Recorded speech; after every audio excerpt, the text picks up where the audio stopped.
Umar ibn al-Khattab radiallahu anhu. Can anyone tell me how he passed away? He was stabbed while he was leading the prayer.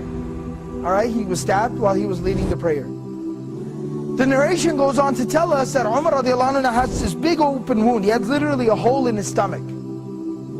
And he's lying there and he's bleeding out and he's fading in and out of consciousness.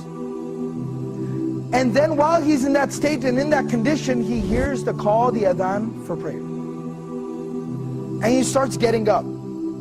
Everyone around him is like, oh, wait a second, where do you think you're going? He says, I have to go pray the adhan. I have to go and pray, it's the adhan. And he said, you're dying. You have a hole in your stomach. What do you mean you're going to go pray? And he says that, I remember the Prophet ﷺ telling me that there's no deen for the one who doesn't pray. That the salah is like the head and the body. I have to go and pray.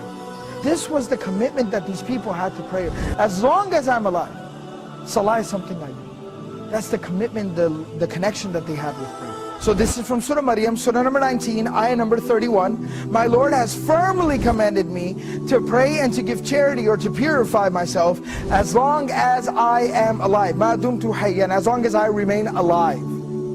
This is a statement of Isa alayhi salam. This is a very powerful reminder about our approach to prayer and how we approach prayer and how we perceive and think and how we implement prayer in our lives. You see, we're supposed to pray, it's saying, as long as I am alive. Till my last breath, I am committed to salah, to prayer. Now what does that exactly mean? It means no matter what comes up, prayer is something that I will hold on to till my last breath. I will concern myself with till death. And the Prophet ﷺ demonstrated this. He lived this. Now this isn't just theory, this isn't something just fancy to say. It's not just a fancy slogan. The Prophet ﷺ lived it. You know, about a week before the passing of the Prophet ﷺ, he fell very ill. He became ill. And the Prophet ﷺ was incapable of standing up and even walking on his own very soon after.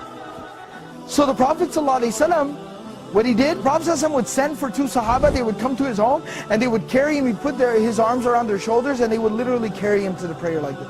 But he'd still go for prayer in this condition. He'd still go to pray like this. Teaching us, prayer is something we do till our last breath.